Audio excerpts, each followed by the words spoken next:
ইসিতে যে আপনারা আবেদন করেছেন বললেন নাগরিকের জন্য, আসলে আবেদনের প্রক্রিয়াটা কি? তো না না, জাতীয় পার্টির ওটা চেয়েছি যে হয় কি, যখন আপনি একটা কাউন্সিলের পরে ওই নামগুলো ওয়েবসাইটে আসতে হয়, এখন আছে ওখানেও আপনি দেখেন উনি কিন্তু এখন ইয়ের কথা বলা হয়, আমাদের পাটওয়ারি সেক্রেটারি, তার নাম কিন্তু ইয়েতে নাই, ওয়েবসাইটে নাই।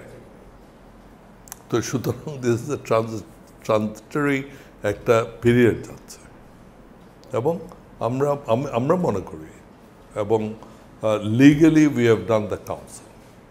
এখানে নির্বাচন কমিশন দেখতে হবে যে আমরা লিগালি কমপ্লাইড, গঠনতন্ত্রের সাথে ফুললি কমপ্লাইড একটা কাউন্সিল করেছে কিনা। আমরা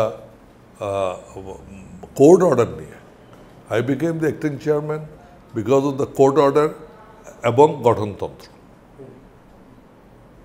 সুতরাং এখানে যে কমপ্লায়েন্সের প্রশ্ন আছে, আমরা ইনফর্ম করেছি এবং আমরা ওপেন একটা কাউন্সিল করেছি। সুতরাং এখানে তো কোনো কিছু নেই, তারা সময় নিচ্ছে, ঠিক আছে, আমাদের কোনো আপত্তি নেই তাতে।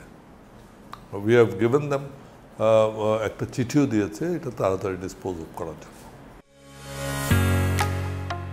ঢালাইয়ের সেরা প্রিমিয়ার সিমেন্ট।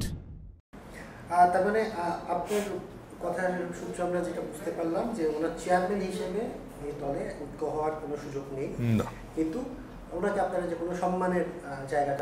আমি তো আপনাকে বললাম বেগমের সাথে চেয়ে তুমি আর বড় না, so for the party is concern. তো আমরা যদি বেগমের সাথকে অ্যাকোমোডেট করতে পারি ওনাকে চেয়ারম্যান, এবং ওনাকে যখন চেয়ারম্যান করা তখনও কিন্তু আমি ওনাকে সাপোর্ট করে চেয়ারম্যান করার জন্য বেগমের সাথকে তখন রাজি করিয়েছিলাম। এখন আসলে যদি উনি আপনাদের সাথে ঐক্য হতে চায় তাহলে তার অবস্থানটা কি রাখবেন, মানে সম্মানজনক যেটা বলছেন? সম্মানজনক, বেগমের সাথকে যে সম্মান দেওয়া হয়েছে সে সম্মান তাকেও দাও।